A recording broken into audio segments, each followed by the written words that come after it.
अब तक हम लोगों ने अवकल गणित में जो इक्वेशन सॉल्व किए थे, ये इक्वेशन हमारा जो फलन के फॉर्म में लिखने के बाद आया था एफ एक्स बराबर कितना लिए थे, वाई बराबर एफ एक्स। ठीक, उसी में थोड़ा सा परिवर्तन करके हम ये इक्वेशन यहाँ तक प्राप्त किए थे इसके पहले वाली वीडियो में। अब हम लोग देखेंगे कि del Y upon del X बराबर होगा F x plus delta x minus F x upon delta X. तो यहाँ पे अगर हम ये इस कंडीशन को लिमिट फॉर्म में लेके आते हैं, लिमिट में क्यों लेके आएंगे, क्योंकि फिजिक्स में ये जो वेरिएशन है, थोड़ा सा परिवर्तन है, इस परिवर्तन को हम देखेंगे एक बार कि इसका लिमिट क्यों लेते हैं। इसके लिए हम क्या करते हैं कि अगर हम मान लेते हैं कि दैनिक जीवन में दो टाइप से राशियाँ होती हैं, एक समय के साथ जो अभी आपको बताया है परिवर्तित होती जाती है, एक स्ट्रेट लाइन में जो ग्राफ बनता है। अगर ग्राफ बनता है एक इस टाइप का ग्राफ बनता है, मान लीजिए टाइम है, टाइम के रिलेशन में, और दूसरा वेलोसिटी के रिलेशन में अगर हम देख रहे हैं तो यहाँ पे जो हमको ग्राफ बन रहा है स्ट्रेट लाइन प्राप्त हो। अगर किसी बिंदु पर हमको क्या करना है, मान लेते हैं ए से बी तक हमको क्या निकालना है, ए से बी तक हमको इसका टेंजेंट या कितना परिवर्तन हुआ परिवर्तन निकालना है, तो हम क्या कर लेते हैं इसका टेंजेंट निकाल लेते हैं, मतलब इसका स्पर्शी निकाल लेते हैं। स्पर्शी निकालने के लिए टेन का यूज करते हैं, एक लाइन खींचते हैं स्पर्शी, और इसमें जो है इस लाइन को क्या करेंगे, इस लाइन को इस लाइन से मिला देंगे, यहाँ पे अगली लाइन यहाँ से इसको मिला देंगे, और यहाँ से यहाँ के बिंदु को यहाँ पे कितनी दूरी हुई, अगर मान लेते हैं यहाँ से यहाँ की जो दूरी होगी, यहाँ से वही दूरी यहाँ पे होगी, यहाँ से यहाँ की जो दूरी होगी उसके लिए तो ये वैल्यू हमको पता हो जाएगी। मान लेते हैं अगर ये टर्म चल रहे तो y हो गया, ये x हो गया, फिर परिवर्तन यहाँ से यहाँ करने पर यहाँ से यहाँ की वैल्यू घटा के ये वैल्यू निकालेंगे, और यहाँ से यहाँ की वैल्यू पता है, टोटल वैल्यू पता है, तो उतने घटा करके ये वैल्यू निकालेंगे। तो यहाँ पे x और y की वैल्यू पता है, तो हम इसका टेंजेंट निकाल लेते हैं, आसानी से आ जाता है। लेकिन अगर यही समीकरण स्ट्रेट ना हो करके थोड़ा सा कैसा हो परिवर्तन, ऐसे कर्व की तरह, ठीक, तब अगर हमको निकालना है, मान लीजिए इस पॉइंट पर हमको देखना है, इस पॉइंट पर हमको देखना है कि होगा परिवर्तन कितना होगा, तो हम इसके लिए क्या कर लेंगे, इसके लिए इस बिंदु पर एक लाइन यहाँ से खींच लेंगे, इस लाइन पर इस बिंदु पर हमको परिवर्तन अगर कितना परिवर्तन हुआ, कितना कर्व में स्थिति परिवर्तन हुआ, तो अगर हम देखेंगे इसके अगल बगल लाइन, मतलब इसके अगर ये x है तो x के 5 सेंटीमीटर इधर मान लेते हैं, थोड़ा सा इधर जाएंगे और थोड़ा सा इस पॉइंट में मिनिमम चेंज करेंगे, तो एक लाइन यहाँ से बना लेते हैं, एक लाइन यहाँ से बना लेते हैं, और इसी से लाइन खींच लेते हैं। यहाँ देखेंगे तो ये तो स्ट्रेट इसका स्पर्शी अगर खींचेगी वो स्पर्शी बनेगी, मतलब स्पर्श होते हुए जाएगा नहीं, तो कंडीशन उसमें क्या हो जाएगा। अब जब इस फॉर्म में बनेगा नहीं तो हम क्या करेंगे, इसको और थोड़ा सा कम करेंगे तो एक स्ट्रेट लाइन यहाँ पे हमको प्राप्त होगा धीरे धीरे, मतलब क्योंकि स्पर्शी बन नहीं रहा तो हम धीरे धीरे इस बिंदु के पास आएंगे। जितना इस बिंदु के पास आएंगे, मान लेते हैं पॉइंट में आ गए, तो थोड़ा सा जैसे ये पॉइंट है यहाँ पे आ गए, डॉट बना के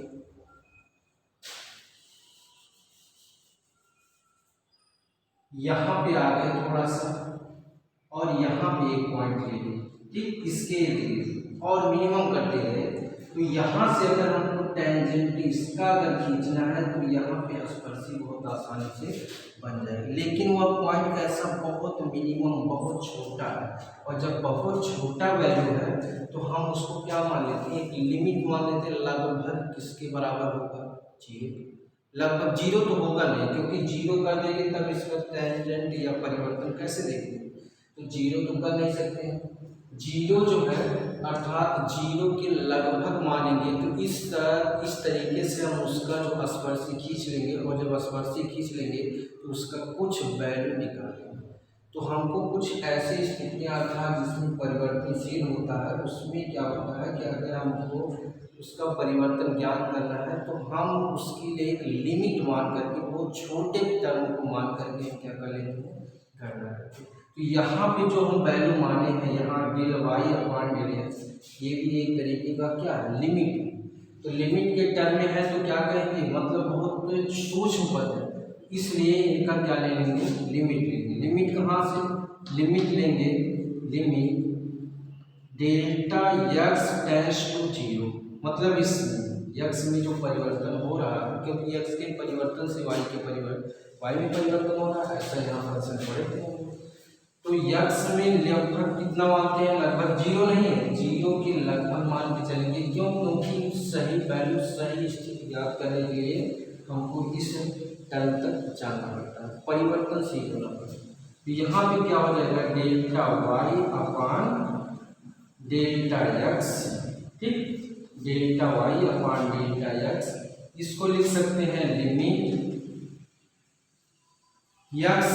delta x tends to zero, del f x plus delta x minus F x upon delta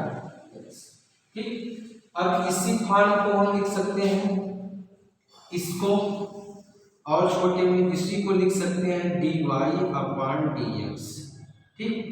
D Y upon D x हमको प्राप्त होगा limit delta x tends to zero, f x plus delta y, delta x sorry minus delta f minus F x, ठीक, upon delta x, ठीक। Delta क्या show कर रहा है, सूक्ष्म परिवर्तन शो कर रहा है, यहाँ पे बहुत कम परिवर्तन। यहाँ पे ये जो वैल्यू मिला है, अर्थात y के सापेक्ष, y के सापेक्ष x का, x के सापेक्ष कह सकते हैं y का अवकल, यही कहलाता है, अर्थात x के सापेक्ष y का अवकल कहलाता है, ठीक। तो हम ये इसके कुछ नियम होते हैं, D Y upon D X, जो मैथ में तो इसका पूरा बृहद अध्ययन करेंगे, लेकिन ये फिजिक्स में थोड़ा सा इसी का प्रयोग है। तो हम ये फार्मूला निकालने के लिए इसका फंक्शन कहाँ से आया, थोड़ा सा इसीलिए हम आपको थोड़ी बहुत जानकारी इसमें दे देंगे, ठीक है। अब आप इसके बाद इसके सापेक्ष अगर देखेंगे गणित के दृष्टि से, इसको गणित के अगर दृष्टि से देखा जाए तो इसे यक्स के सापेक्ष वाई का, इसे यक्स के सापेक्ष वाई का अवकल गुणांक कहते हैं, अवकल गुणांक कहते हैं, क्या कहते हैं इसको, अवकल गुणांक कहते हैं, ठीक है। आगे अब इसमें देखेंगे, इससे संबंधित कुछ जो है फार्मूले हैं जो आप इसमें अध्ययन करेंगे, इससे क्या क्या है जो संबंधित फार्मूले हैं। तो हेडिंग के तौर पे अगर हम देखेंगे तो लिख सकते हैं अवकल गणित के कुछ सिद्धांत, ठीक, ये हो गया। ये क्या कहलाएगा, यक्स के सापेक्ष वाई का अवकल गुणांक कहलाता है, ठीक।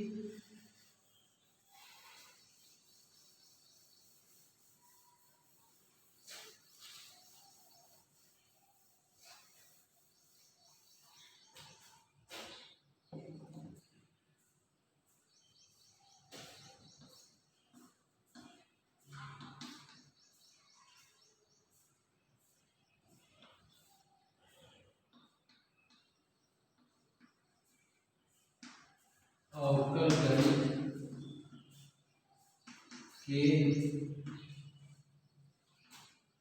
कुछ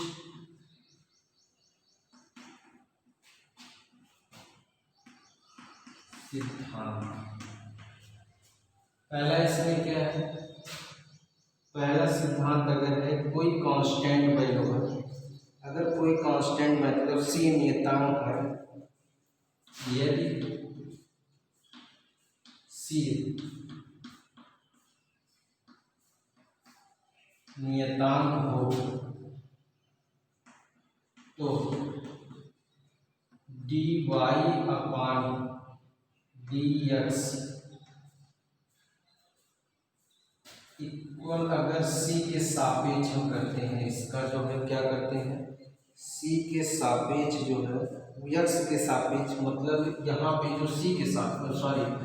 अब क्या देखेंगे कि अगर पहला पॉइंट यदि कोई जो है c नियतांक हो तो इसमें जो अवकलन करेंगे, यहाँ पे y लिखे थे dy अपान dx, तो हम किसके सापेक्ष करें, किसी नियतांक के सापेक्ष कर रहे हैं। तो नियतांक के सापेक्ष अगर किसी का अवकलन करते हैं तो क्या हमको प्राप्त होता है, 0 का। ठीक,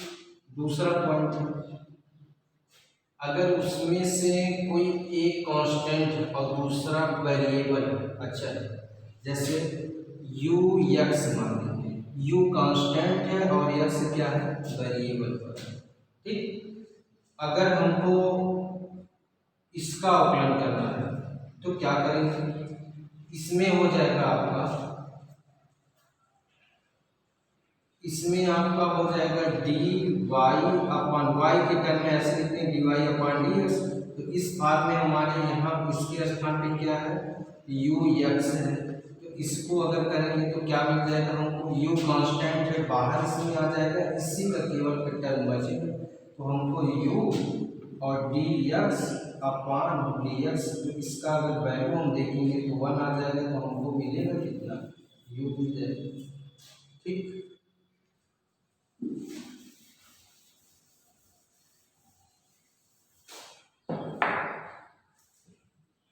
अगला अगर हम देखते हैं, अगला टर्म लेते हैं, यदि y बराबर हो,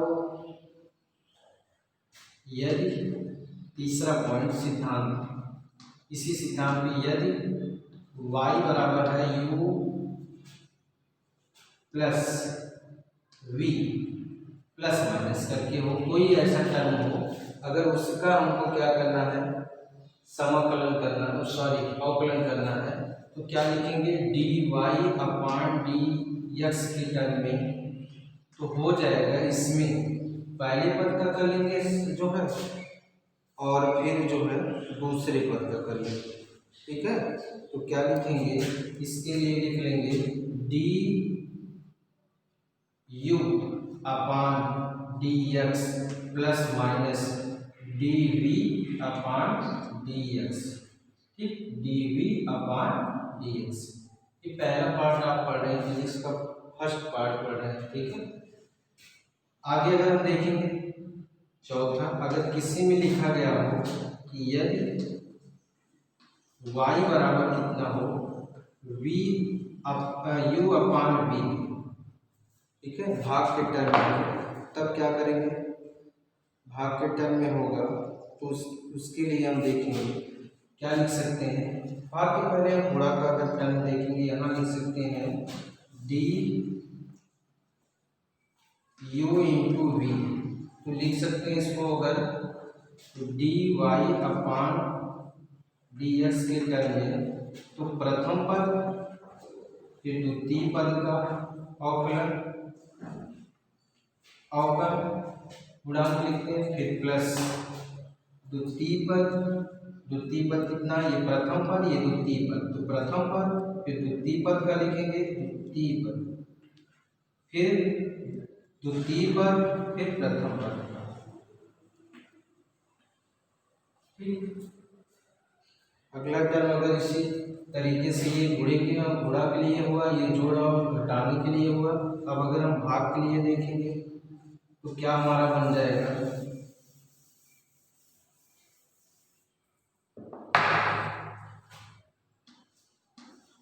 y बराबर हो u अपान v, लिखेंगे अगर इसको तो dy अपान x के टर्म में अगर कर रहे हैं तो dx, ये हो जाएगा